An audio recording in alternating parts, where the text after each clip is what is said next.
지긋지긋한 당신에게서 이제 벗어날 수 있을 것 같군. 어차피 머지않아 죽을 테니 나를 원망하지는 말아줘. 짙은 새벽녘. 남편은 뇌출혈로 쓰러진 아내를 깊숙한 산속에 짐처럼 버렸죠. 그러니까 왜 나를 의심했던 거야? 그냥 하던 대로 멍청하게 살았으면 될 것을. 아내는 차디찬 시멘트 바닥에 내버려진 채 가쁜 숨을 몰아쉬었어요. 하지만 남편은 몰랐습니다. 정확히 3년 뒤 자신이 처참하게 내다버렸던 아내의 바지가랑이를 붙잡게 될 거라는 걸 말이죠. 오늘의 이야기를 시작합니다. 따스한 햇살이 베란다를 비추던 평범한 어느 날, 이현숙은 세탁기에서 빨래를 꺼내며 흥얼거리고 있었어요. 남편 최성호의 정장 재킷을 꺼내는 순간 주머니에서 뭔가가 바스락대는 소리가 났죠. 또 영수증을 안 빼고 넣었네. 현숙이 투덜대며 주머니 속으로 손을 넣어 종이를 꺼냈습니다. 그런데 그건 평범한 영수증이 아니었어요. 모텔 영수증과 함께 낯선 젊은 여성과 성호가 아주 밀착되어 찍은 사진이 나왔던 거죠. 현숙의 손이 파르르 떨리기 시작했습니다. 이게 대체 뭐지? 42년 결혼 생활 동안 단 한 번도 의심해 본 적 없던 남편의 비밀이 바로 손 안에 있었던 겁니다. 현숙은 다리에 힘이 풀려 그만 세탁기에 몸을 기댔어요. 사진 속 여자는 고작 30 초반으로 보였고 성우는 그녀의 어깨를 보란 듯이 감싸고 있었습니다. 모텔 영수증의 날짜를 확인해 보니 지난주 수요일 바로 성우가 회식이 늦게 끝난다고 했던 바로 그날이더군요. 바로 그 순간 거실에서는 성우가 여느 때처럼 TV를 시청하고 있었죠. 현숙이 떨리는 발걸음으로 거실로 들어가더니 냅다 TV를 꺼버렸습니다. 야, 왜 끄는 거야? 성우가 짜증 섞인 목소리로 소리쳤어요. 당신, 이게 뭐야? 현숙이 모텔 영수증과 사진을 성우의 면전에 내밀었죠. 성우의 얼굴이 순식간에 싸늘하게 굳어졌습니다. 리모컨을 든 손이 허공에서 멈췄고 눈동자가 배신감에 젖은 아내를 피하며 흔들렸어요. 이 여자가 누구냐고? 설명 좀 해봐. 현숙의 목소리가 울음과 분노로 떨렸습니다. 그냥 회사 동료야. 시끄럽게 굴 필요 없어. 성우가 애써 태어난 척 시선을 피하며 대답했죠. 회사 동료랑 모텔을? 일 때문에 만났다니까. 별거 아니라고. 성우가 자리에서 벌떡 일어났습니다. 나를 바보 천치로 보는 거야? 이 여자가 그 잘난 후배지. 내가 모를 줄 알았어? 현숙이 악에 받쳐 소리를 질렀어요. 시끄러워. 알면서 왜 묻는 거야? 그래, 맞아. 은지야. 이제 만족했어? 성우가 드디어 본색을 드러내며 역정을 냈습니다. 당신 미친 거 아니야? 언제부터였어? 얼마나 만난 건데? 그만해. 시끄러워서 못 살겠어. 나 나간다. 성우가 현관 쪽으로 향하며 차 키를 집어들었죠. 어디 가는 거냐고? 대답이나 제대로 하고 가. 현숙이 성우의 팔을 필사적으로 붙잡았어요. 성우는 그런 현숙의 손을 거칠게 뿌리쳤습니다. 현숙이 휘청거리며 벽에 세게 부딪혔어요. 아야, 당신 지금 뭐 하는 짓이야? 그만 좀 해. 숨이 막혀서 못 살겠으니까. 성우가 소리치며 현관문을 열었죠. 내가 뭘 어쨌다고 숨이 막혀? 42년을 당신 하나만 보고 뒷바라지한 게 죄밖에 없다고. 현숙이 슬리퍼도 제대로 신지 못한 채 성우를 악착같이 따라 나갔습니다. 복도에서 마침 나오던 옆집 아주머니가 놀란 눈으로 쳐다봤지만 현숙은 그런 걸 신경 쓸 여유가 없었어요. 현숙은 엘리베이터 앞에서 성우를 가로막았습니다. 말이라도 제대로 하고 가라고. 그 여자랑 앞으로 어떻게 할 건데? 비켜봐. 성우가 차갑게 말했어요. 내가 그렇게 부족했냐고? 내가 밥을 굶겼어? 빨래를 안 해줬어? 엘리베이터 문이 열리자 성우가 먼저 휙 들어갔고 현숙도 포기하지 않고 따라 들어갔죠. 좁은 공간에서 두 사람의 거친 숨소리만 맴돌았습니다. 은지가 뭐가 좋아? 젊어서? 예뻐서? 그래. 젊고 예쁘지. 그리고 당신처럼 바가지 긁고 잔소리도 안 하고. 성우의 잔인한 말에 현숙이 숨이 멎는 것 같았어요.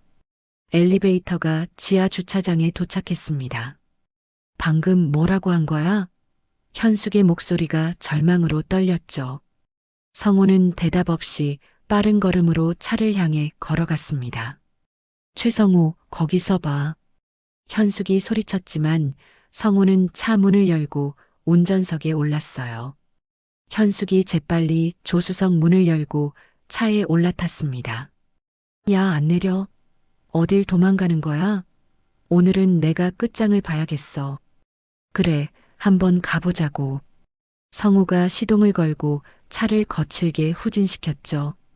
주차장을 빠져나가는 동안 현숙은 계속해서 울부짖었어요. 우리 지은이가 알면 뭐라고 하겠어? 당신 딸이 이 꼴을 보면 뭐라고 하겠냐고? 걔는 22년째 연락 한 통 없는데 무슨. 성우가 지겹다는 듯이 대답했습니다. 그게 다 누구 탓인데? 당신이 술만 마시면 나한테 행패 부리던 걸 보고 애가 질려서 나간 거잖아. 차가 도로로 나서자 성우는 엑셀을 깊게 밟았어요. 시끄러워. 그따위 옛날 얘기는 왜 꺼내는 거야? 다 지난 일이라고. 현숙이 떨리는 손으로 사진을 다시 꺼내 들었습니다. 은지랑 결혼할 거야? 나랑 이혼하고? 성우의 손이 핸들을 부서져라 꽉 쥐었어요. 대답해봐. 나랑 이혼하고 그 여자랑 살림 차릴 거냐고. 이 나쁜 놈아. 시끄러워. 제발 좀 조용히 해봐. 성우는 서울 외곽 고속도로 진입로 방향으로 핸들을 돌렸고 현숙은 성우의 팔을 잡았어요. 우선 집으로 돌아가. 집에 가서 차분히 얘기하자고. 응? 내 손 안 나? 성우가 팔을 세차게 뿌리치는 바람에 현숙의 머리가 창문에 세게 부딪혔죠. 아야. 차는 고속도로에 진입했고 속도계가 무섭게 올라갔습니다. 성우가 경북 방향 표지판을 따라 차선을 바꿨어요. 지금 어디로 가는 거냐고? 조용히 좀 해. 현숙이 이성을 잃고 성우의 어깨를 손으로 쳤습니다. 정신 차려봐. 이러면 안 돼. 그만해. 머리 아프니까 그만하라고. 성우가 괴성을 질렀어요. 바로 그 순간 현숙이 갑자기 머리를 세게 움켜쥐었습니다. 아, 머리가 너무 아파. 현숙의 얼굴이 순식간에 새하얗게 변했죠. 뭐야? 또 시작이야? 꾀병 부리지 마. 성우가 비웃었어요. 아니야. 진짜 머리가. 현숙의 몸이 조수석 쪽으로 힘없이 쓰러졌습니다. 성우가 곁눈질로 현숙을 한번 확인하자 의식을 잃은 아내의 얼굴은 시체처럼 창백했어요. 입가에서는 침이 거품처럼 흘러내리고 있었죠. 야, 이현숙. 정신 차려봐. 죽은 거냐? 성우가 현숙의 어깨를 흔들었지만 아무런 반응이 없었어요. 저 앞에 병원 표지판이 보였지만 성우는 오히려 엑셀을 더 깊게 밟았습니다. 성우는 백미러로 의식 없는 현숙을 다시 한번 쳐다봤어요. 그리고 망설임 없이 산골 방향으로 핸들을 돌렸죠. 새벽 3시 성우의 차가 경북 깊은 산골 마을 가장 끝자락에 도착했습니다. 낡은 버스 정류장 앞에 차를 멈춘 성우는 엔진을 끄고 음흉한 눈으로 주변을 살폈어요. 가로등 하나 없는 칠흑 같은 어둠 속에 낡은 정류장만 덩그러니 놓여 있었죠. 멀리서 개 짖는 소리만 을씨년스럽게 들릴 뿐 인기척은 전혀 없었습니다. 성우가 조수석을 돌아보니 현숙은 여전히 의식이 없었어요. 숨은 붙어 있었지만 매우 약했죠. 성우는 잠시 망설이다가 이내 독한 마음을 먹고 차에서 내렸습니다. 조수석 문을 열고 현숙을 가볍게 안아들어 정류장 나무 의자에 조심스럽게 눕혔죠. 미안해. 하지만 어쩔 수 없어. 성우가 작게 중얼거렸습니다.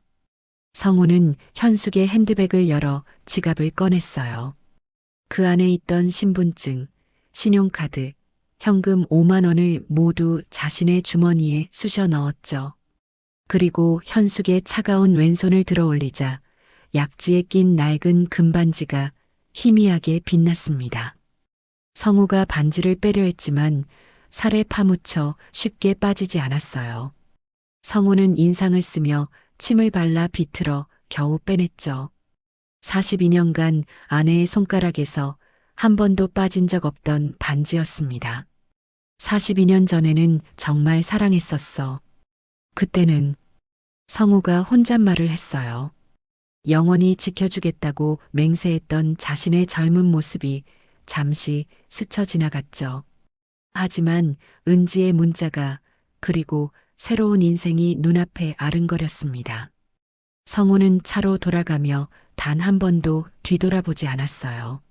차가 정류장을 떠나자 현숙의 몸이 의자에서 그만 미끄러져 내렸습니다. 차가운 시멘트 바닥에 쓰러진 현숙의 숨소리가 점점 약해졌죠. 서울로 돌아가는 길, 성우는 고속도로 휴게소에 들렀어요. 화장실에서 손을 씻으며 거울을 봤죠. 스스로의 모습에 놀란 듯 눈이 시뻘겋게 충혈되어 있었습니다. 성우는 커피를 사서 마시며 독한 담배를 피웠어요. 손이 미세하게 떨렸지만 이내 마음을 다잡았죠. 차로 돌아가 블랙박스 메모리 카드를 빼서 휴게소 쓰레기통 깊숙이 버렸습니다. 새벽 5시 성우는 24시간 셀프 세차장에 도착했어요. 실내를 먼저 꼼꼼하게 청소했죠. 현숙이 떨어뜨렸을지 모를 머리카락 한 올까지 집요하게 제거했습니다. 시트에 묻은 얼룩도 거품을 내어 깨끗이 닦았어요. 아침 6시 성우가 집에 도착했습니다. 현관문을 열고 들어서니 쥐 죽은 듯 조용한 집안이 성우를 맞았죠. 성우는 거실 불을 켜고 곧바로 현숙의 옷장을 열어젖혔습니다. 코트, 블라우스, 바지까지 눈에 보이는 대로 모두 꺼냈어요. 옷가지들을 모조리 대형 쓰레기 봉투에 쑤셔 담았죠. 화장대로 가서는 현숙의 화장품들을 닥치는 대로 넣었습니다. 욕실에 칫솔, 현숙이 쓰던 머그컵, 수저, 밥공기도 버렸어요. 거실벽에 걸린 결혼 사진을 내렸습니다. 젊은 시절 두 사람의 모습이 참 행복해 보였죠. 성우는 그 사진을 2번, 3번 찢어 쓰레기 봉투에 쳐넣었습니다. 현숙이 정성껏 가꾸던 화분들을 베란다 구석으로 옮겼어요. 이제 물을 주지 않으면 곧 말라 죽을 거였죠. 처음부터 이현숙이란 사람은 없었어. 성우가 혼잣말을 하며 거실을 둘러봤습니다. 현숙의 흔적이 깨끗하게 사라진 집은 황량하게 비어 보였어요. 같은 날 아침 7시 박정자 할머니가 장바구니를 들고 버스 정류장을 지나가고 있었습니다. 매주 수요일마다 읍내 장에 새벽부터 준비한 나무를 팔러 가는 길이었죠. 어머나 세상에, 저게 뭐야? 정류장 바닥에 웬 사람이 쓰러져 있었습니다. 정자가 급히 다가가 확인해 보니 60대로 보이는 여인이었어요. 얼굴이 퍼렇게 질려 있었고 입술은 새파랗게 변해 있었죠. 아주머니, 아주머니. 정자가 현숙의 어깨를 흔들었지만 아무런 반응이 없었습니다. 귀를 가슴에 가까이 대니 아주 희미한 숨소리가 들렸어요. 아이고, 살아있네. 119에 신고해야겠어. 정자가 떨리는 손으로 낡은 휴대폰을 꺼내 119를 꾹꾹 눌렀습니다. 여보세요. 여기 남면마을 버스 정류장인데요. 사람이 쓰러져 있어요. 숨을 쉬는데 의식이 없어요. 빨리 와주세요. 네. 주소가 정확히 어떻게 되시죠? 경북 영천군 남면 산골리 버스 정류장이에요. 파란 지붕 정류장 하나밖에 없어요. 전화를 끊고 정자는 자신이 입고 있던 겉옷을 벗어 현숙을 덮어줬어요. 현숙의 얼음장같이 차가운 손을 잡고 하염없이 비볐죠. 아주머니, 정신 좀 차려봐요. 조금만 참아요. 구급차 곧 온대요. 정자가 애타게 주변을 둘러봤지만 이른 아침이라 도움을 청할 사람이 아무도 없었습니다. 정자는 장바구니에서 물통을 꺼내 마른 헝겊으로 현숙의 입술을 적셨어요. 대체 누가 여기다 사람을 버리고 간 거야? 못된 인간 같으니라고. 30분이나 지나서야 멀리서 구급차 사이렌 소리가 들려왔습니다. 구급대원들이 황급히 뛰어와 현숙의 상태를 확인했어요. 혈압이 너무 높아요. 뇌출혈 의심됩니다. 빨리 병원으로 옮겨야 해요. 구급대원들이 현숙을 들것에 옮겼죠. 보호자 되시나요? 구급대원이 정자에게 물었습니다. 아니요. 지나가다 발견했어요. 그런데 제가 따라가도 될까요? 보호자가 아니시면. 그래도 따라가겠어요. 이 사람 가족이 올 때까지라도 옆에 있어야죠. 혼자 두면 안 돼요. 구급차 안에서 구급대원이 현숙에게 산소 마스크를 씌웠어요. 정자는 현숙의 손을 두 손으로 꼭 잡았죠. 아주머니, 소지품이 없었나요? 여기 가방이 있긴 한데 안에 별게 없어요. 옷차림은 멀쩡한데 그냥 버려진 것 같아요. 읍내 작은 병원 응급실에 도착했습니다. 의사가 CT 촬영을 하고는 아주 심각한 표정으로 나왔어요. 뇌출혈이에요. 여기서는 수술이 불가능합니다. 당장 큰 대학병원으로 옮겨야 해요. 그럼 빨리 옮기세요. 시간이 없잖아요. 정자가 다급하게 말했죠. 현숙은 다시 구급차에 실려 대도시 대학병원으로 이송되었습니다. 1시간 반이 넘게 걸렸어요. 정자는 그 시간 동안 현숙의 손을 한시도 놓지 않았죠. 아주머니, 힘내세요. 의사 선생님이 꼭 고쳐주실 거예요. 대학병원 응급실에 도착하자마자 현숙은 수술실로 들어갔습니다. 정자는 수술실 앞 의자에 앉아 초조하게 기다렸어요. 피가 마르는 듯한 5시간이 지나서야 의사가 나왔죠. 수술은 성공적이었어요. 하지만 의식이 언제 돌아올지는 알 수 없어요. 살 수는 있는 거죠? 네. 생명에는 지장이 없어요. 하지만 후유증이 있을 수 있어요. 현숙은 중환자실로 옮겨졌습니다. 정자는 그날부터 매일 병원을 찾아왔어요. 현숙의 굳은 손발을 주물러주고 끊임없이 말을 걸었죠. 아주머니, 저는 정자예요. 박정자. 혼자 사는 할머니예요. 아주머니도 깨어나면 우리 친구예요. 간호사들이 정자를 보며 감동했어요. 할머니, 가족도 아니신데 매일 오시네요. 가족이 없는 것 같아서요. 너무 불쌍하잖아요. 일주일이 지났지만 현숙은 여전히 의식이 없었습니다. 2주째 되던 날 정자는 병원 원무과를 찾아갔어요. 제가 이 환자 보호자가 되고 싶은데요. 가족관계가 아니신데 가능할까요? 내가 변호사한테 다 물어봤어요. 서류 작성하면 된다고요. 정자는 보호자 동의서에 망설임 없이 서명했죠. 그리고 정자는 현숙의 병실로 돌아왔습니다. 아주머니, 이제 혼자가 아니에요. 제가 있잖아요. 그러니까 꼭 깨어나세요.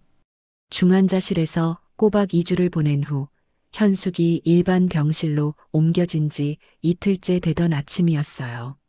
정자가 병실 문을 조용히 열고 들어서는 바로 그 순간 현숙의 눈꺼풀이 파르르 떨리는 걸 발견했죠. 어머나, 아주머니, 정신이 드세요? 정자가 반가움에 달려가 현숙의 손을 덥석 잡았어요. 현숙이 아주 천천히 무겁게 눈을 떴습니다. 초점 없던 눈동자가 서서히 정자를 바라봤어요. 현숙이 무언가를 필사적으로 찾듯 마비되지 않은 오른손을 들어 왼손 약지를 더듬었죠. 텅 빈 약지를 확인하자 현숙의 눈에 절망의 눈물이 고이기 시작했습니다. 현숙이 입을 열었지만 혀가 굳은 듯 제대로 된 소리가 나오지 않았어요. 아주머니, 말씀하실 수 있어요? 괜찮아요. 천천히 해보세요. 내 반지. 현숙이 애타게 자신의 텅 빈 왼손 약지를 가리켰죠. 지난 42년간 단 한 번도 빼지 않았던 결혼 반지가 감쪽같이 사라진 거였습니다. 손가락에는 오랫동안 반지를 껴서 생긴 하얀 자국만이 남아 있었어요. 반지요? 제가 정류장에서 아주머니 발견했을 때도 없었어요. 정자의 말에 현숙의 눈에서 참았던 눈물이 주르륵 흘러내렸죠. 성우가 그 잔인한 남편이 자신의 반지까지 빼갔다는 걸 깨달은 거였습니다.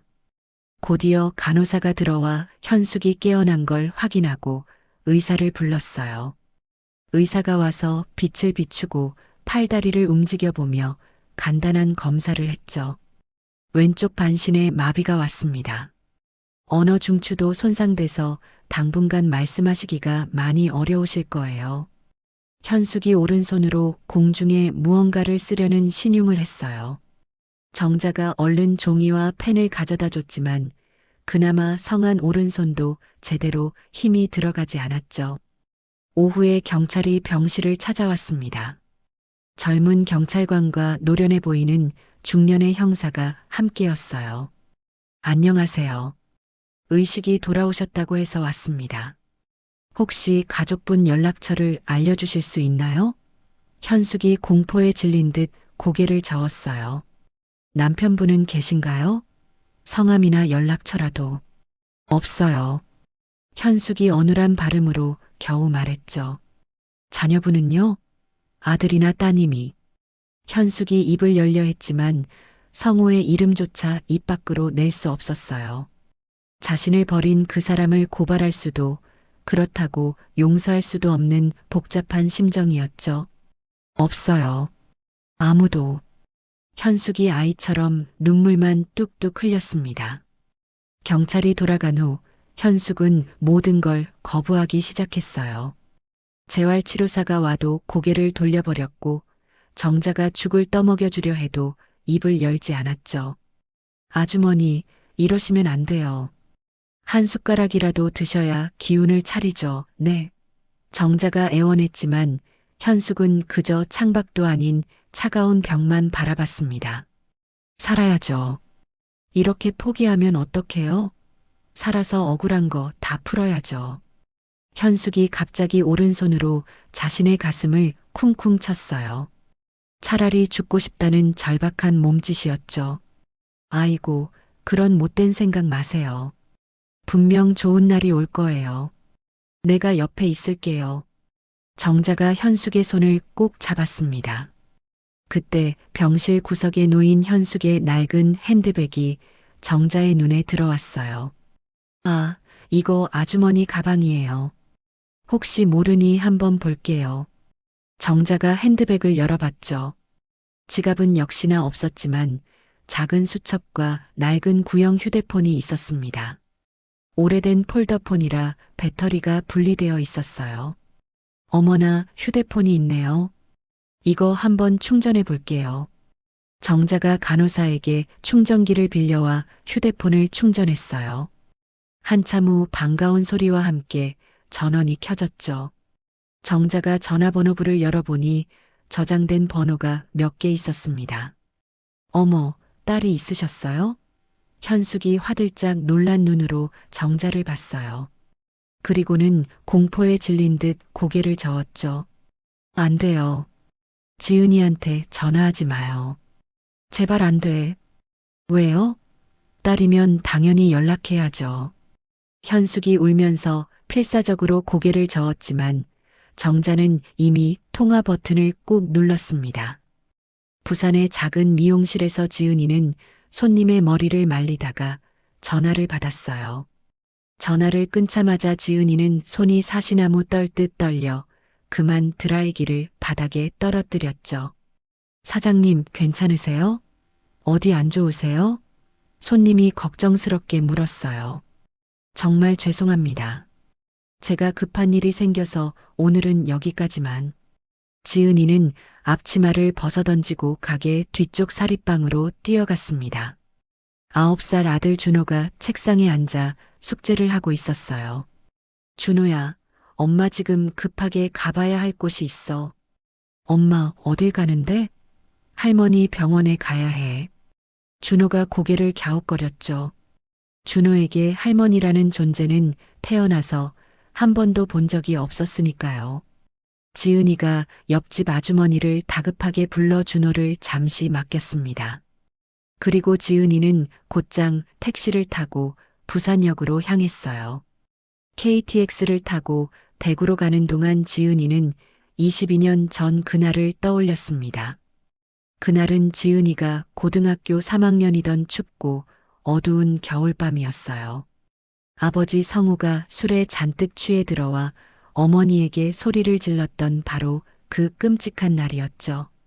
대구역에 도착한 지은이는 택시를 타고 병원으로 미친 듯이 향했습니다. 병원 로비에서 간호사에게 물어 병실을 찾았어요. 병실 문 앞에서 지은이는 좀처럼 발이 떨어지지 않아 잠시 망설였죠. 그리고 심호흡을 하고 문을 열었습니다. 병실 안에는 모르는 할머니 한 분과 침대에 초라하게 누운 어머니가 있었어요. 지은이는 침대 위에 뼈만 앙상하게 남은 어머니의 모습을 보고 거대한 충격을 받았죠. 22년 전 기억 속 통통했던 어머니는 온데간데 없었습니다. 얼굴은 반쪽이 마비로 흉하게 처져 있었고 왼팔이 꺾인 채 굳어 있었어요. 엄마.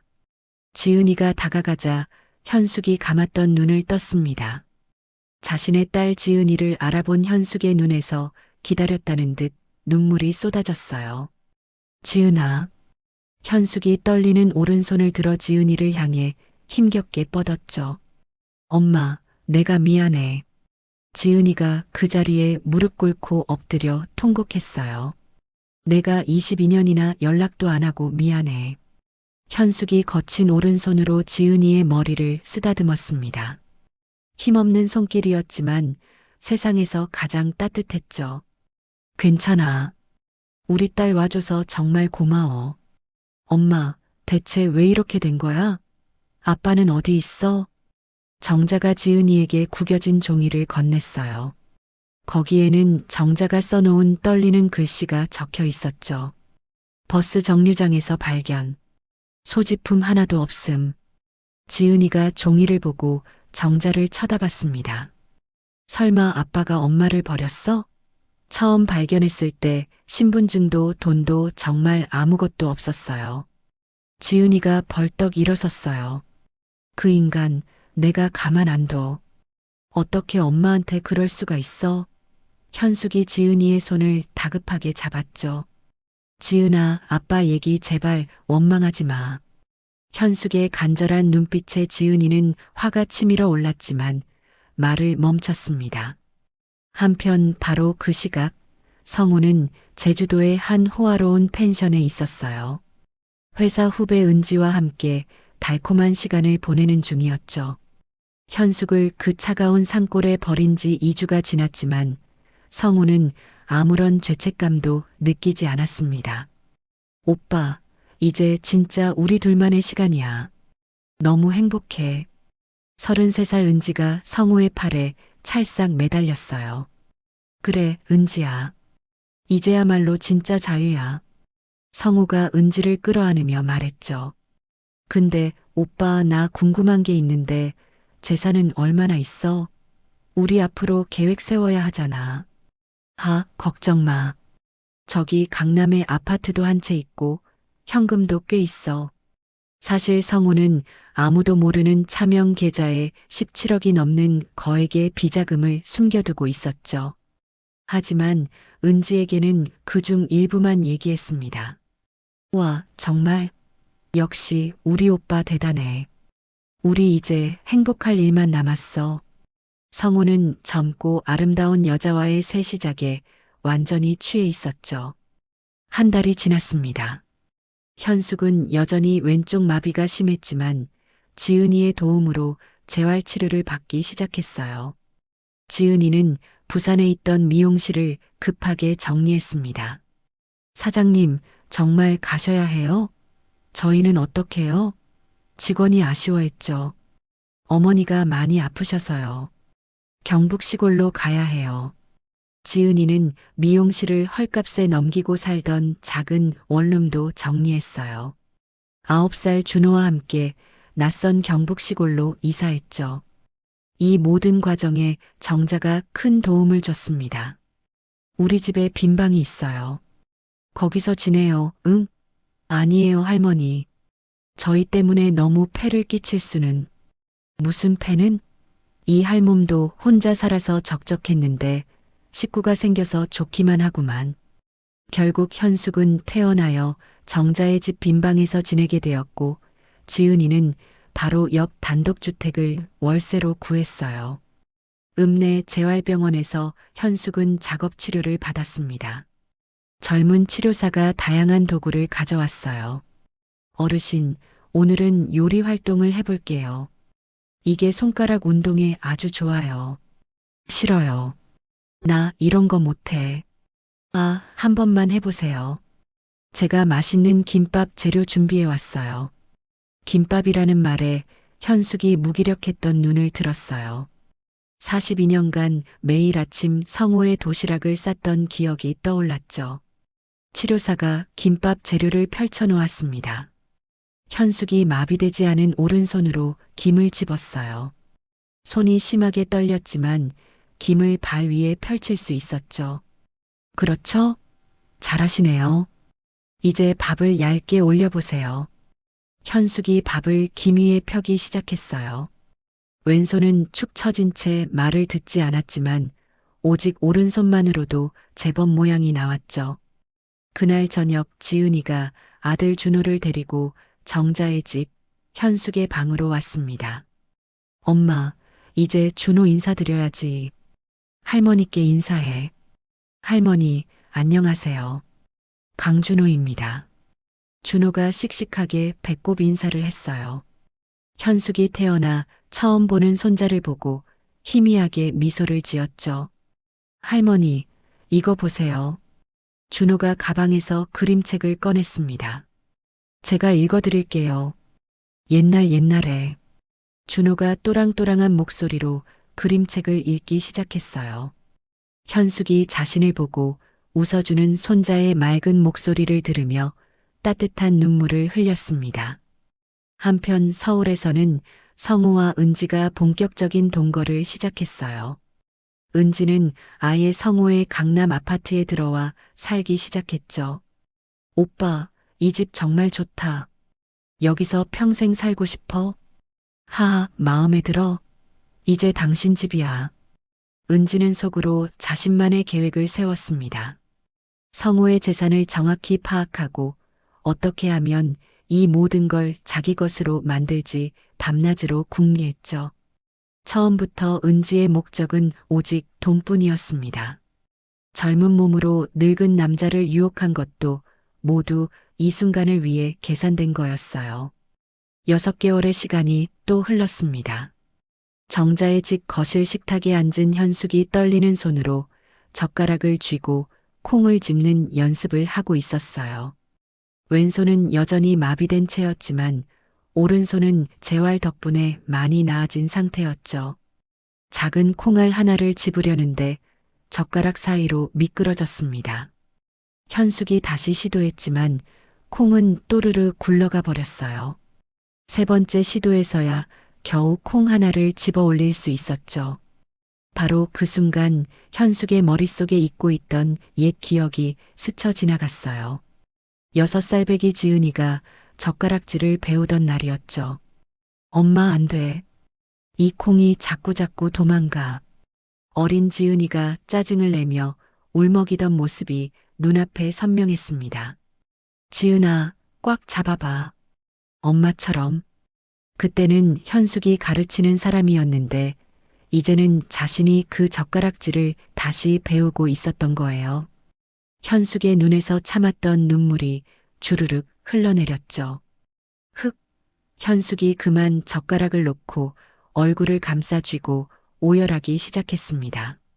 엄마, 부엌에서 설거지를 하던 지은이가 놀라 뛰어나와 어머니를 안았어요. 왜 그래? 어디 아파? 젓가락 때문에 그래. 지은아, 내가 어렸을 때 현숙이 떨리는 손으로 젓가락을 가리켰죠. 내가 가르쳐 줬는데 지은이도 그 따뜻했던 순간을 기억했습니다. 엄마, 나 기억나? 엄마가 내 손 잡고 하나하나 가르쳐 줬잖아. 걱정 마. 이제 바보처럼 못해도 엄마 괜찮아. 다시 배우면 돼. 이번엔 내가 엄마 가르쳐 줄게. 응.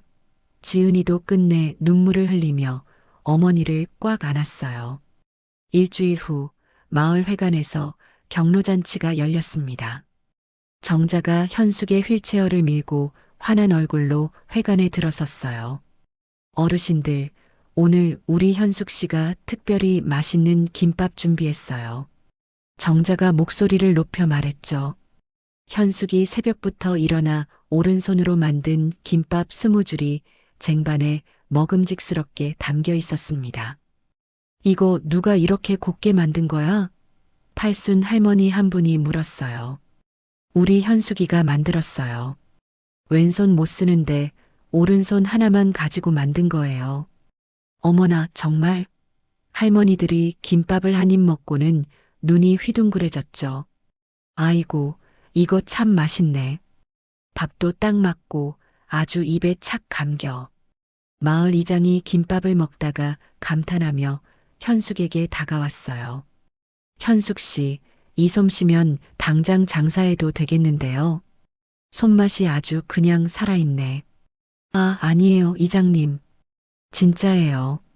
마침 읍내 시장 근처에 작은 가게가 2년째 비어 있는데 제가 건물주하고 사이라 아주 싸게 빌려줄 수 있어요. 지은이가 옆에서 듣다가 고개를 저었어요. 이장님, 고맙지만 엄마가 아직 몸이 불편해서 혼자는 못해요. 그래도 한번 생각해 보세요. 월세 10만 원이면 돼요. 현숙이 지은이의 손을 꼭 잡았죠. 지은아, 나 하고 싶어. 엄마, 무리야. 아직 왼손도 못 쓰는데 어떻게 가게를 해? 할머니. 어느새 다가온 준호가 할머니 편을 들었어요. 엄마, 할머니가 하고 싶다잖아. 할머니 김밥 진짜 맛있는데. 내가 학교 끝나면 도와줄게. 지은아, 나도 뭔가를 할 수 있다는 거 보여주고 싶어. 현숙의 간절한 눈빛에 지은이는 더 이상 반대할 수 없었어요. 엄마, 알았어. 대신 절대 무리하면 안 돼. 내가 꼭 도와줄게. 한편 같은 시각, 서울 강남의 한 호텔에서는 아주 작은 결혼식이 진행되고 있었습니다. 바로 성우와 은지의 결혼식이었어요. 하객은 20명도 채 되지 않았죠. 성우의 회사 동료 몇 명과 은지의 친구들 뿐이었습니다. 신랑 최성호 씨는 대기업 부장 출신으로 사회자가 형식적으로 성우를 소개했어요. 신부 강은지 씨는 같은 회사 후배로 은지가 하얀 드레스를 입고 있었지만 눈빛은 예리하고 차가웠죠. 이 결혼은 그녀의 완벽한 계획 중 일부일 뿐이었습니다. 피로연이 끝난 후 은지가 성우를 조용히 구석으로 데려갔어요.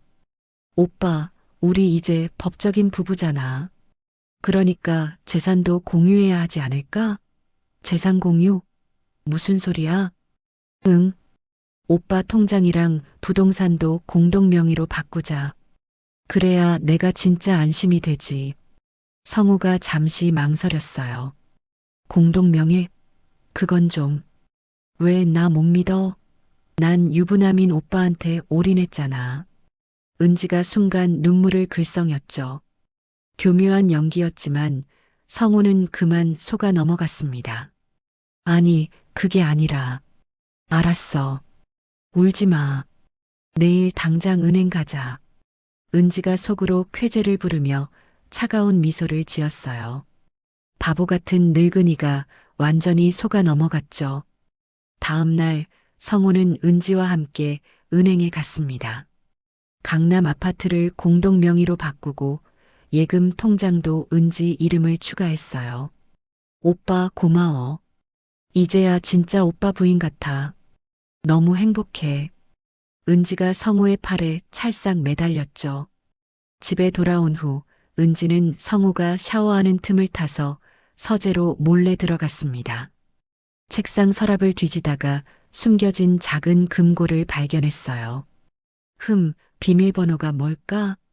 은지가 성우의 생일, 결혼 기념일을 차례로 눌러봤죠. 계속 실패하다가 마지막으로 현숙의 생일을 눌러보자 딸깍 소리와 함께 금고가 열렸습니다. 아직도 전처 생일을 쓰다니. 금고 안에는 차명 계좌 통장 5개가 있었어요. 각 통장마다 3억 5천씩, 총 17억 5천만 원이 들어 있었죠. 17억 5천. 이 늙은 영감이 이렇게 많은 돈을 숨겨뒀다고? 은지가 재빨리 비자금 서류를 휴대폰 카메라로 찍었어요. 그리고 조용히 금고를 닫았죠. 절대 한 번에 빼면 안 돼. 의심받지 않게 조금씩 빼내야겠어. 은지는 성우의 전 재산을 빼앗기 위한 완벽한 사기 계획을 치밀하게 세우기 시작했습니다. 2달 후 드디어 현숙 김밥이 문을 열었어요. 읍내 시장 입구에 아주 작고 허름한 가게였죠. 엄마, 간판 예쁘다. 이제 시작이야. 준비됐어? 응. 우리 딸 고마워. 현숙이 떨리는 손으로 김을 펼쳤어요. 바로 그때 첫 손님이 들어왔습니다. 젊은 아주머니와 작은 아이였어요. 김밥 2줄 포장이요. 네. 조금 기다려주세요. 현숙이 오른손만으로 김밥을 만들기 시작했죠. 밥을 펴는 것부터 손이 마음대로 움직이지 않아 쉽지 않았어요. 재료를 올리고 마는데 15분이 꼬박 걸렸습니다. 아휴, 아직 멀었어요? 언제까지 기다려야 돼요? 손님이 짜증스럽게 물었어요. 죄송해요. 곧 돼요. 조금만. 아이고, 애가 배고파서 보채는데. 에이, 그냥 갈게요. 장사 힘들겠네. 손님이 쌀쌀맞게 말하며 나가버렸죠. 2번째 손님이 왔습니다. 이번엔 지팡이를 짚은 할아버지였어요. 김밥 하나만 주소. 현숙이 다시 정성을 다해 김밥을 만들기 시작했어요. 이번에는 20분이 걸렸죠. 느리긴 해도 정성이 아주 대단하구먼. 할아버지가 김밥을 받아들고 한 입 먹었습니다. 이거 맛있네. 옛날 우리 집사람이 해주던 그 맛이야. 정겹네.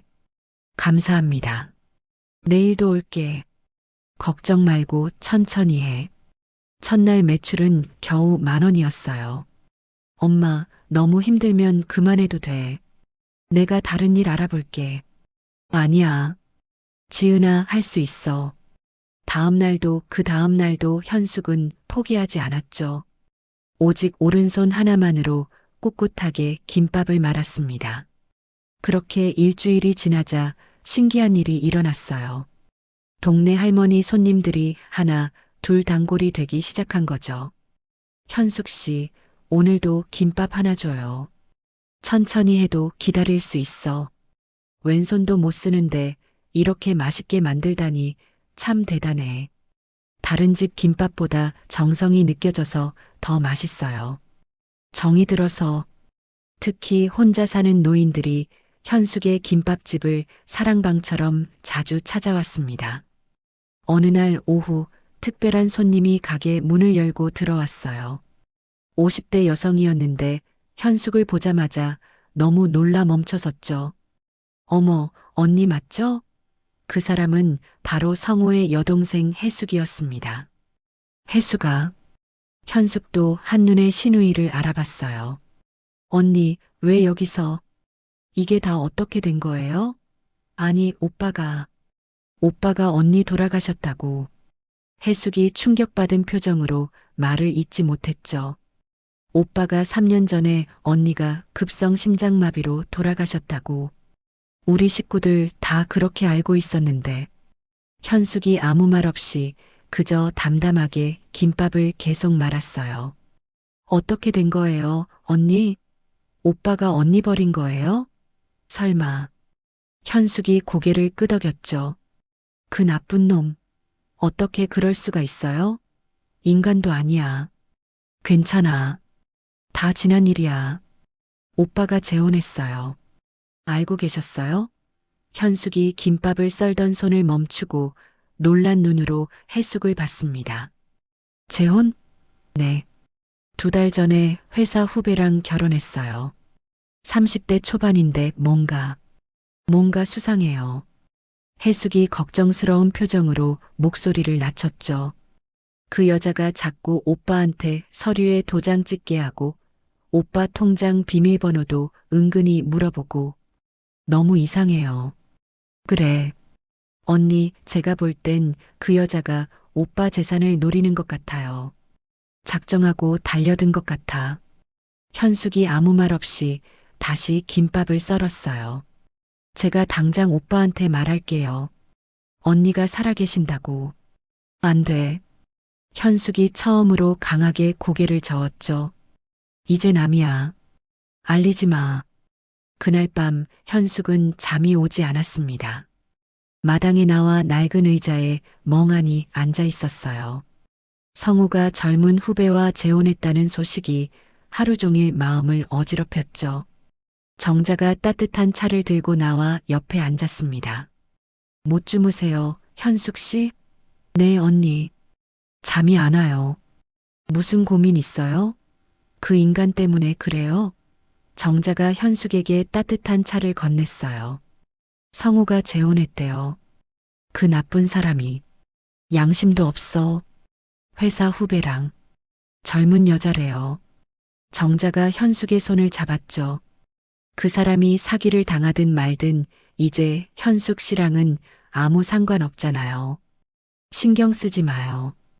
그래도 한때는 가족이었는데 가족이 멀쩡한 사람을 산속에 버려요?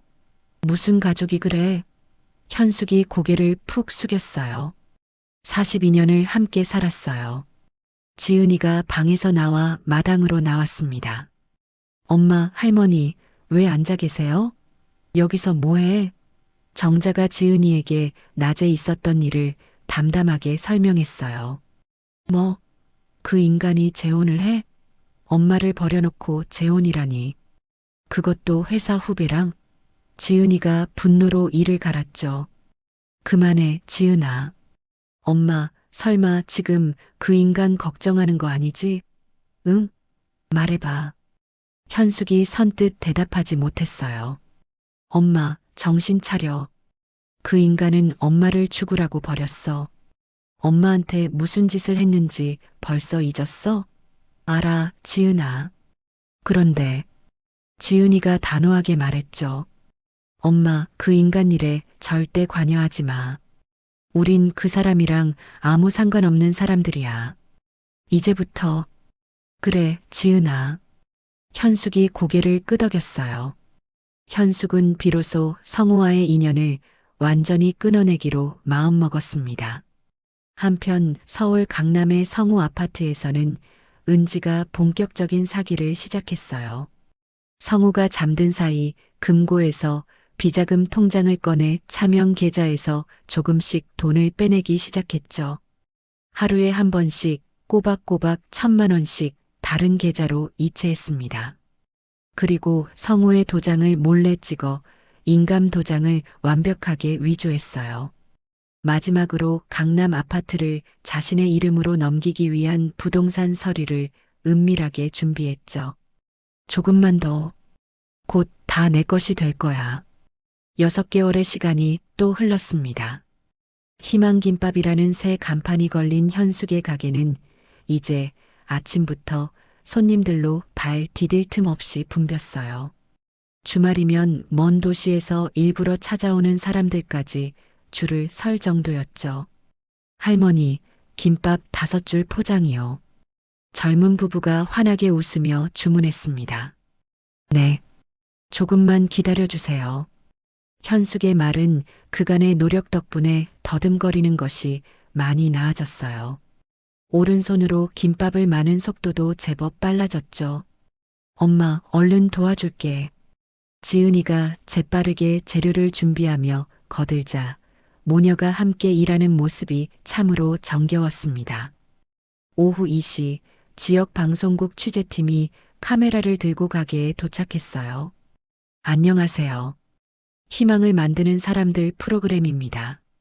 젊은 여자 리포터가 마이크를 들고 씩씩하게 인사했죠. 역경을 이겨내고 희망의 김밥집을 운영하시는 사장님의 사연을 듣고 왔습니다. 현숙이 카메라 앞에서 당황했어요.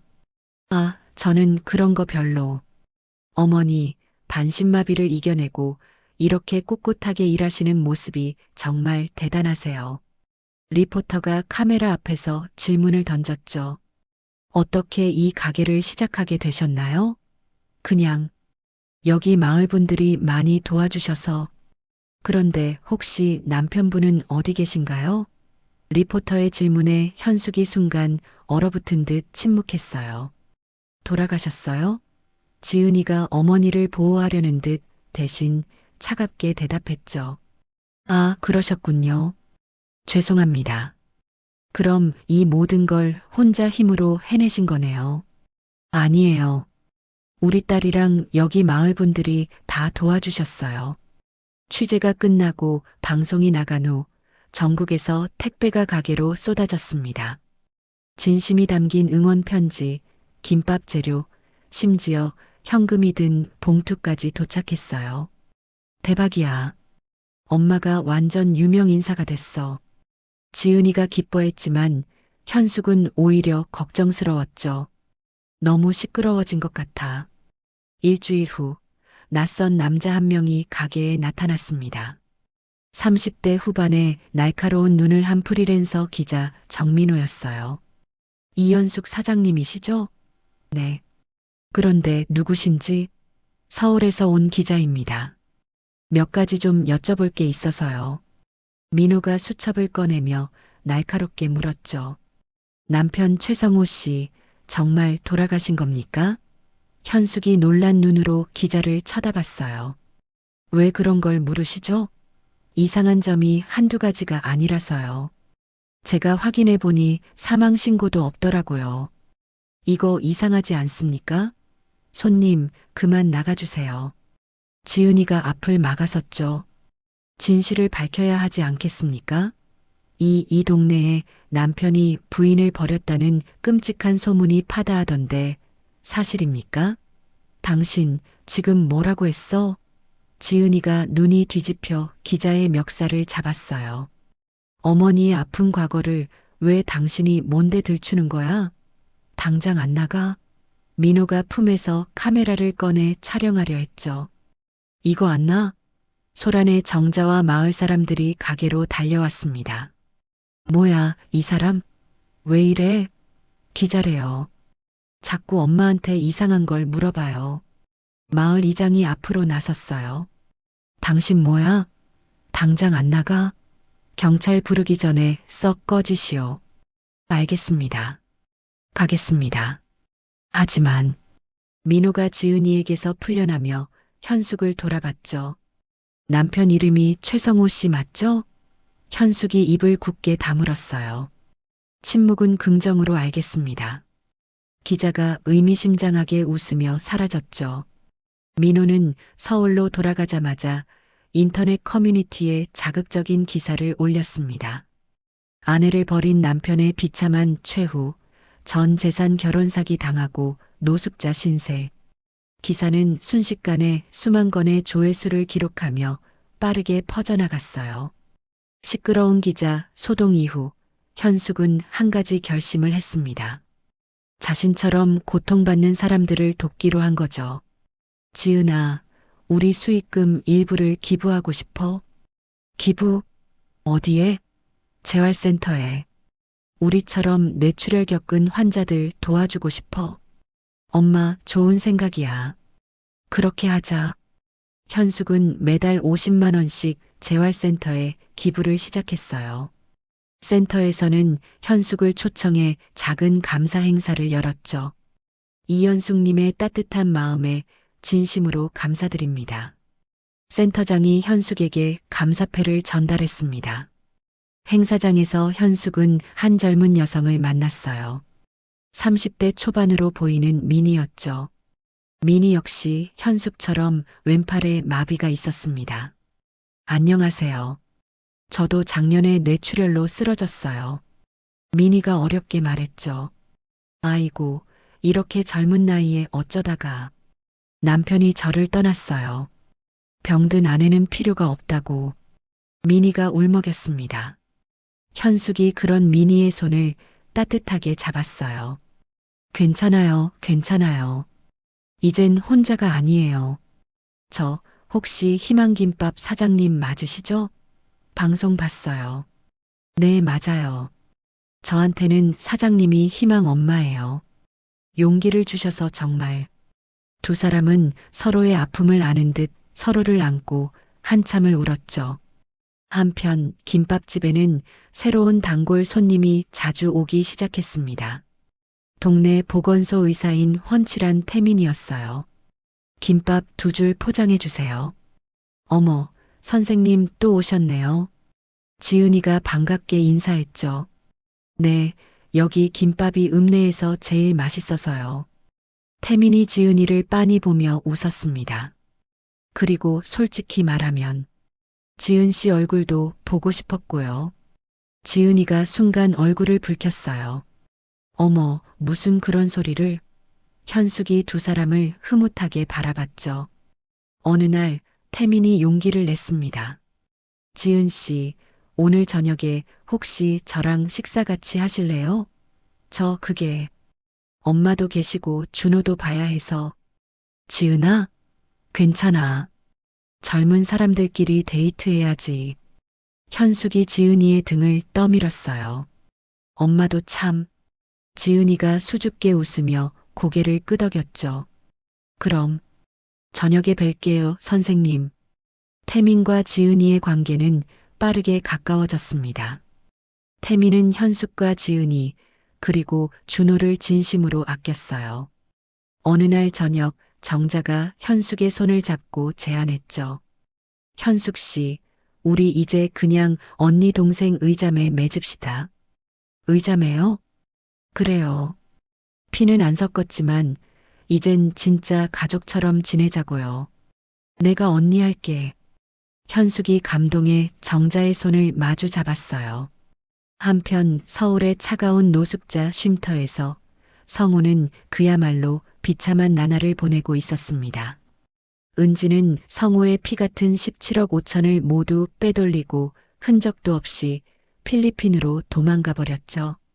성우가 뒤늦게 경찰에 신고했지만 소용없었어요. 이건 완벽하게 준비된 사기입니다. 해외로 도주해서 추적이 거의 불가능해요. 경찰의 말에 성우는 그 자리에 주저앉아 절망했죠.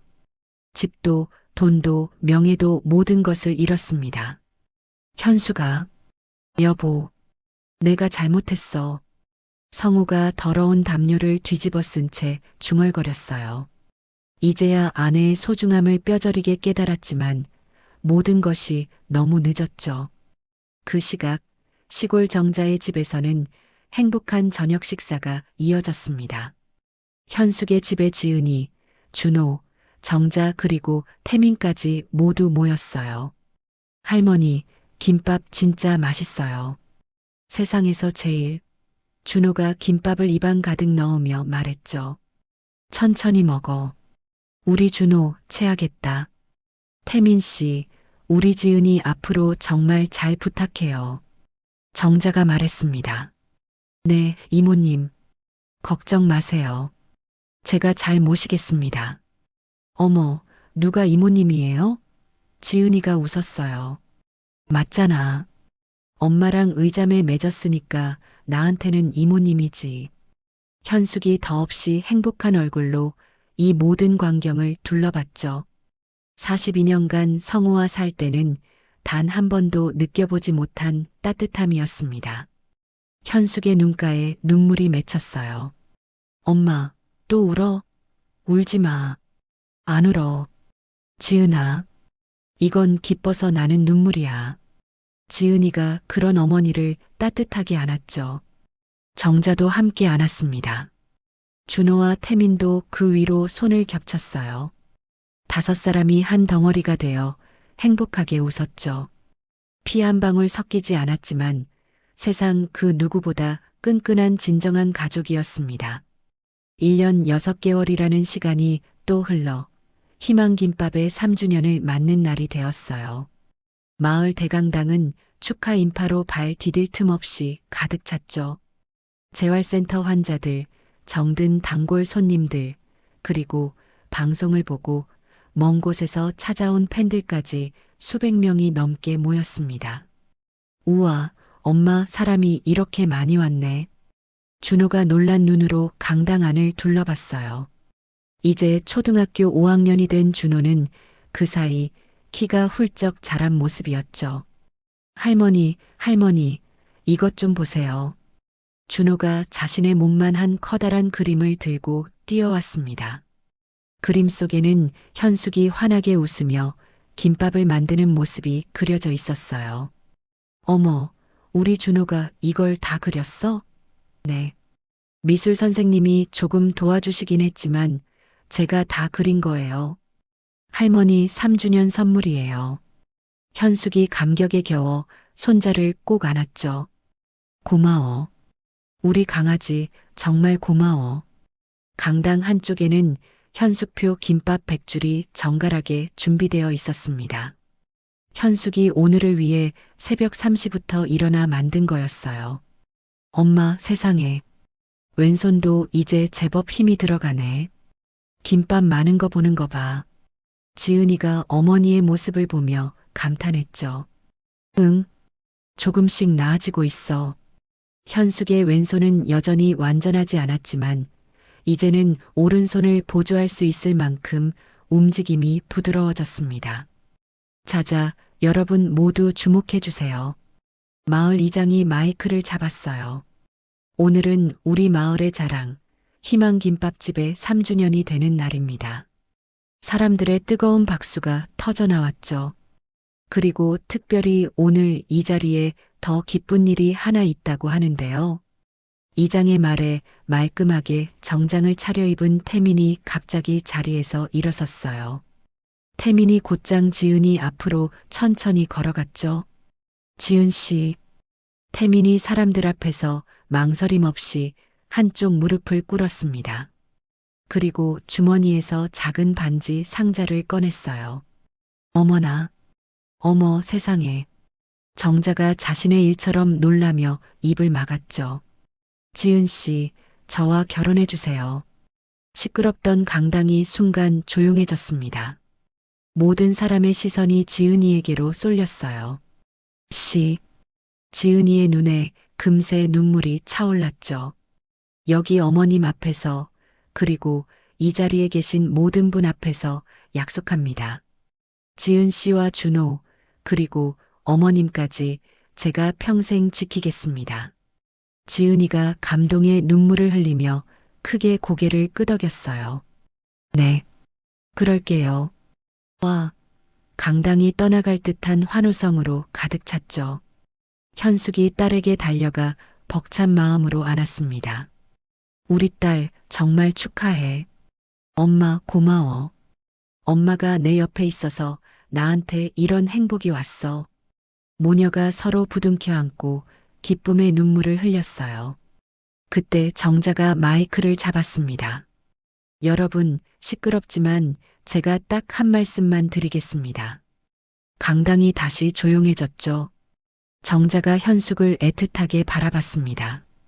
정확히 3년 전 외진 버스 정류장에서 쓰러져 있던 한 여인을 발견했습니다. 사람들의 시선이 현숙에게 향했어요.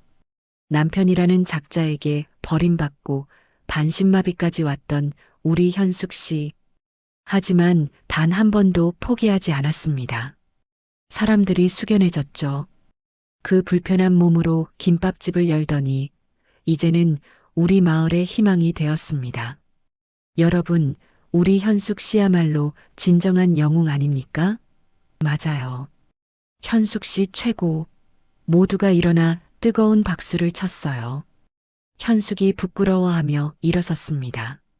저도 한마디만 하겠습니다. 현숙이 떨리는 손으로 마이크를 받았어요. 사랑하는 내 딸 지은아, 그리고 나의 새 아들 태민 씨. 마이크를 잡은 현숙의 목소리는 이상 떨리지 않았죠. 우리 모녀에게는 과거에 참 아픈 시간이 있었어요. 많이 힘들었죠. 화객들이 조용히 현숙의 말에 귀를 기울였습니다. 하지만 돌이켜보면 그 지독했던 아픔이 있었기에 지금 이 순간의 행복이 몇 배는 더 소중하게 느껴집니다. 현숙이 지은이와 태민을 눈물 어린 눈으로 바라봤어요. 앞으로는 두 사람 앞에 행복한 일만 가득하길. 엄마가 진심으로 축복합니다. 우레와 같은 박수가 터져 나왔죠. 지은이가 엄마에게 달려가 와락 안겼습니다. 결혼식이 끝나고 피로연이 시작되었어요. 마을 회관에서 정성껏 준비한 음식들이 푸짐하게 차려졌죠. 그 중에는 현숙이 오늘을 위해 직접 만든 김밥도 있었습니다. 할머니 김밥이 세상에서 제일 맛있어. 최고. 준호가 김밥을 입에 가득 넣으며 엄지를 들었어요. 그리고 나, 이제 드디어 아빠도 생겼어요. 태민 아빠. 태민이 그런 준호의 머리를 흐뭇하게 쓰다듬었죠. 그래, 우리 준호. 이제부터 내가 준호 아빠야. 진짜요? 진짜 아빠라고 불러도 돼요? 그럼 진짜 아빠지. 아들. 정자가 현숙 옆에 앉아 조용히 속삭였어요. 현숙아, 정말 잘 됐다. 정말 다행이야. 나 언니 덕분이에요. 무슨 내 덕분이야. 다 내가 잘 이겨내서지. 재활센터의 민희도 환한 얼굴로 축하하러 왔죠. 희망 엄마, 정말 축하해요.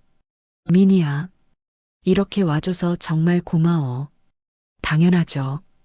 우리 엄마 딸 결혼식인데 제가 꼭 와야죠. 시끌벅적하던 저녁이 되자 사람들이 하나 둘 떠났어요. 현숙과 정자가 마당에 의자를 놓고 나란히 앉았죠. 밤하늘에는 별이 가득했습니다. 별이 참 많네. 정자가 하늘을 올려다봤어요. 그러게요. 서울에서는 이런 별 한 번도 못 봤는데 여기 시골로 오길 잘한 거지? 현숙이 시원한 밤 기운을 깊게 들이마셨죠.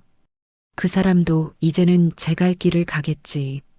두 사람이 조용히 앉아 있었습니다. 멀리서 귀뚜라미 소리만 정겹게 들려왔어요. 언니 정말 고마워. 3년 전에 언니가 없었으면 난 아마 죽었을 거야. 또 그 소리. 그건 운명이었어. 우리가 이렇게 만날 운명. 현숙이 정자의 거친 손을 잡았죠. 우리 남은 인생 정말 행복하게 살자. 그래, 두말하면 잔소리지. 행복하게만 살자. 집안에서는 지은이와 태민이 준호와 함께 웃음꽃을 피우고 있었어요. 새로운 가족의 첫날 밤이 그렇게 깊어가고 있었죠. 그로부터 1년의 세월이 또 흘렀습니다. 현숙의 작은 김밥집이 드디어 사회적 기업으로 선정되는 아주 기쁜 소식이 있었어요. 정부 지원금을 받게 된 현숙은 오랫동안 마음속으로만 간절히 꿈꿔왔던 일을 드디어 시작했죠. 오늘은 바로 현숙의 희망쉼터 개소식이 열리는 날이었습니다. 이곳은 뇌출혈로 고통받는 환자들과 그 곁을 지키는 가족들을 위한 따뜻한 쉼터였어요. 건물은 비록 작았지만 들어서는 것만으로도 마음이 편안해지는 아늑한 공간이었죠. 여러분, 이렇게 부족한 곳에 와주셔서 정말 환영합니다. 현숙이 많은 사람들 앞에 서서 마이크를 굳게 잡았어요. 왼손은 여전히 조금 불편해 보였지만 그 모습은 그 어느 때보다 당당하고 굳건했죠. 저도 한때는 여러분과 같은 환자였습니다. 가족에게 버려졌고 매일 죽고만 싶었습니다. 모여있던 참석자들이 모두 숨을 죽이고 현숙의 말에 귀를 기울였어요. 하지만 저는 다시 일어섰습니다. 그러니 여기 계신 여러분도 반드시 다시 일어날 수 있습니다. 현숙의 말이 끝나자 센터에서 인연을 맺었던 미니가 앞으로 걸어 나왔죠. 희망 엄마. 엄마가 아니었으면 저도 감히 새 삶을 찾지 못했을 거예요. 아니야, 미니야. 이젠 우리 모두가 서로에게 빛이 되고 희망이 되어주자. 현숙의 따뜻한 말에 쉼터의 환자들이 하나, 둘 앞으로 나와 현숙을 부둥켜 안았습니다. 개소식은 금세 감동의 눈물바다가 되었다가 이내 희망찬 웃음소리로 가득 찼어요. 바로 그때 지은이가 무거운 만삭의 배를 안고 웃으며 들어왔죠. 엄마 나왔어. 지은아. 아이고 세상에. 배가 이렇게나 커졌네. 현숙이 딸의 불룩한 배를 조심스럽게 쓰다듬었습니다. 지은이는 누가 봐도 만삭이었어요. 엄마, 나 이제 다음 달이 출산 예정일이에요. 현숙이 딸을 조심스럽게 안고 기쁨의 눈물을 글썽였죠. 우리 준호도 이제 진짜 오빠가 되는 거네. 준호가 신이 나서 지은이의 배에 귀를 대었습니다. 할머니, 뱃속에서 동생이 막발로 차요. 움직여요. 태민이 지은이의 뒤를 따르며 흐뭇한 얼굴로 들어왔어요. 어머님, 저도 드릴 말씀이 있습니다. 아주 좋은 소식이에요. 뭔데 그래요, 태민 씨? 무슨 좋은 일인데? 여기 시골에 제 의원을 개업하기로 했습니다. 그게 정말인가요? 네, 어머님. 이제 우리 온 가족이 다 함께 여기서 모여 살 수 있게 됐어요. 현숙이 감격에 겨워 사위의 손을 덥석 잡았죠. 태민 씨, 고마워요. 정말 뭐라고 말을 못하겠네. 아유, 어머님. 가족인데 당연한 일이죠. 옆에서 이 모습을 지켜보던 정자가 손뼉을 쳤어요. 아이고, 잘됐다. 경사네, 경사야. 좋은 일이 이렇게 한꺼번에 생기네. 현숙은 이 모든 행복한 광경을 보며 생각했습니다. 이제야 비로소 자신이 진정한 가족을 얻었다고 말이죠. 피가 아닌 따뜻한 마음으로 굳게 맺어진 진짜 가족을 말입니다. 한편 이곳에서 200km나 떨어진 어느 초라한 요양병원, 성우가 휠체어에 의지한 채 멍하니 창밖만 바라보고 있었어요. 해숙이 식판을 들고 병실로 들어왔죠. 오빠 밥 먹어. 뭐라도 좀 먹어야지. 성우가 그저 힘없이 고개를 가로저었습니다. 성우는 뇌경색 후유증으로 말을 완전히 잃은 후 손마저 더 굳어버려 이제는 글조차 쓸 수 없었어요. 그저 살아있는 송장처럼 창밖만 바라볼 뿐이었죠. 오빠 방금 들었는데 형수님 아주 잘 지내신대. 그 말을 듣는 순간 성우의 쾌한 눈에서 뜨거운 눈물 한 줄기가 힘없이 흘러내렸습니다. 그저 미안하다고 말 한마디만이라도 전해달라고 하지 그랬어. 해숙이 오빠의 처참한 모습을 보며 애끓는 한숨을 쉬었어요. 성우는 아무런 반응 없이 여전히 창밖만 바라봤죠. 그렇게 영원히 끝나지 않을 것만 같은 속죄의 시간을 보내고 있었습니다. 또다시 6개월의 시간이 흘렀어요. 이제 현숙의 김밥집에는 구수한 밥 냄새와 함께 앙증맞은 아기 울음소리가 울려 퍼졌습니다. 현숙이 갓 태어난 손녀를 품에 안고 있었어요. 아이고, 우리 공주님, 또 왜 울어? 할머니가 여기 있잖아. 신기하게도 아기가 할머니의 목소리를 알아들었는지 금세 울음을 뚝 멈췄죠. 어이구, 똑똑하기도 해라. 벌써 할머니를 알아보는구나. 현숙은 왼손이 여전히 조금 불편했지만 이제는 아기를 등에 업고도 오른손만으로 능숙하게 김밥을 말았어요. 사장님, 김밥 2줄만 얼른 주세요. 아이고, 금방 말아드릴게요. 손님이 계셨네. 잠시만요. 이제 현숙의 말투는 어눌함이 거의 사라지고 예전처럼 씩씩하고 또렷하게 돌아왔죠. 가게 벽면은 그동안의 세월을 말해주는 소중한 사진들로 가득했습니다. 전국 각지에서 온 진심 어린 감사 편지들, 쉼터 식구들과 찍은 환한 사진, 지은이와 태민의 행복한 결혼 사진, 그리고 가장 최근에 부친갓 태어난 손녀의 100일 사진까지. 아이고, 사장님 정말 행복해 보이세요. 얼굴이 아주 환해지셨어. 김밥을 기다리던 단골 손님이 진심으로 말했어요. 네. 네. 더 바랄 게 없이 행복합니다. 현숙이 벽에 걸린 사진들을 보며 환하게 미소 지었죠. 마침 정자가 가게로 들어왔습니다. 현수가 아이고, 우리 강아지 보고 있었어. 근데 그거 알아? 내년이면 우리 둘 다 일흔이야. 세월 참 빠르다. 뭐, 벌써 우리가 일흔이라고? 아이고, 맙소사. 그러니까 말이야. 그래서 말인데, 내년에 우리 둘이서 같이 생일잔치 하자. 아주 크게 동네 사람들 다 부르고. 좋지. 너무 좋지. 언니, 이제 죽을 때까지 꼭 붙어서 함께 살자. 알았지? 그럼 당연하지. 우리 언니. 두 사람이 서로의 주름진 손을 꼭 맞잡았어요. 바로 그날 저녁 현숙에게 혜숙의 전화가 걸려왔습니다. 언니. 네. 혜숙 씨 웬일이에요? 혹시 무슨 일? 우리 오빠가 오늘 아침에 돌아가셨어요.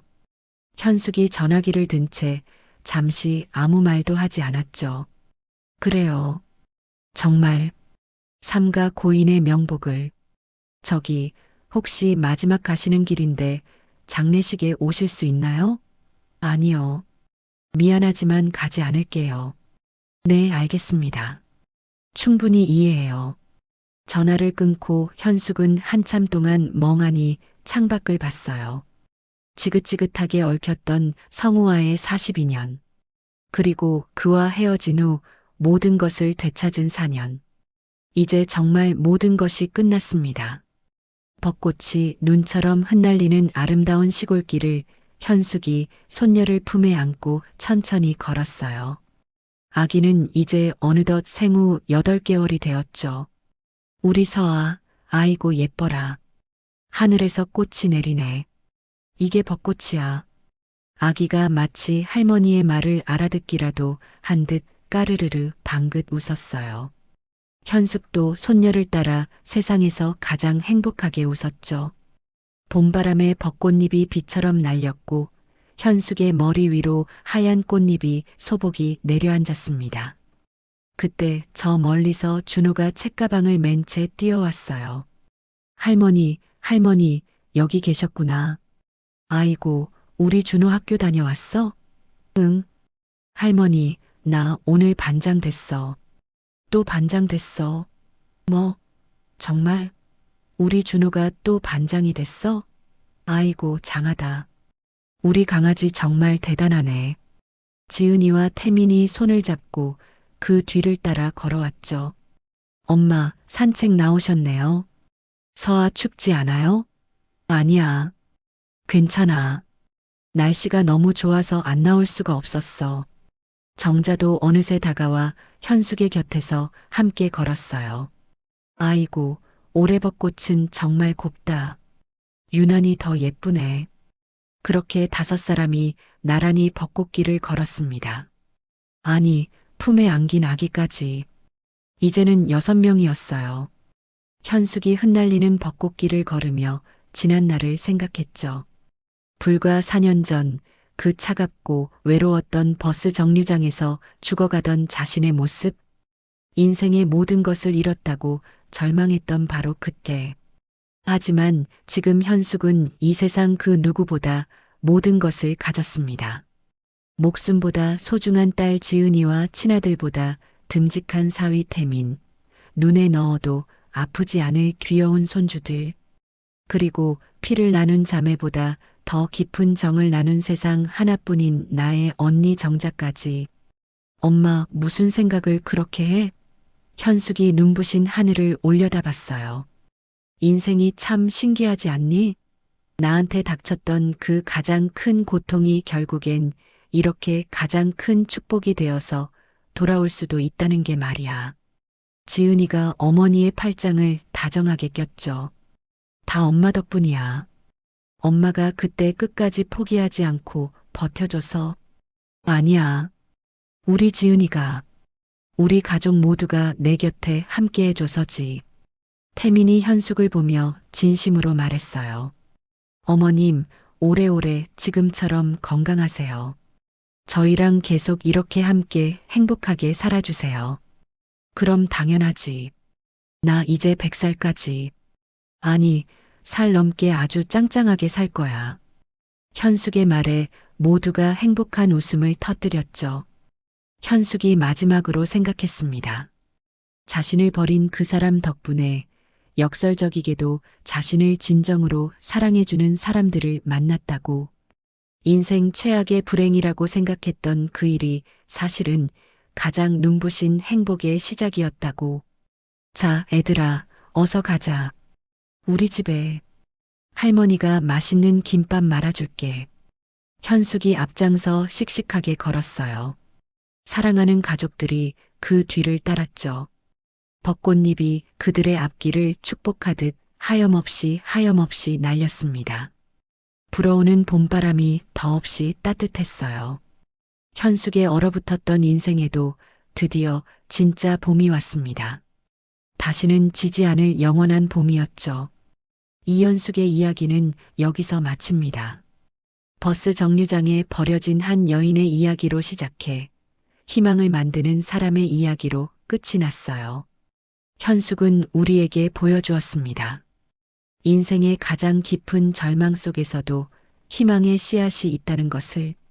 용서는 상대를 위한 것이 아니라 자신을 자유롭게 하는 것임을. 그리고 진정한 가족은 피로 맺어지는 것이 아니라 마음으로 만들어진다는 것을. 우리 모두의 인생에도 버스 정류장 같은 순간이 있을 겁니다. 모든 것을 잃었다고 느끼는 그 순간. 하지만 현숙이 그랬듯이 그 순간이 새로운 시작이 될 수 있습니다. 버려진 곳에서 희망이 피어날 수 있어요. 이 이야기가 누군가에게는 위로가, 누군가에게는 용기가 되기를 바랍니다.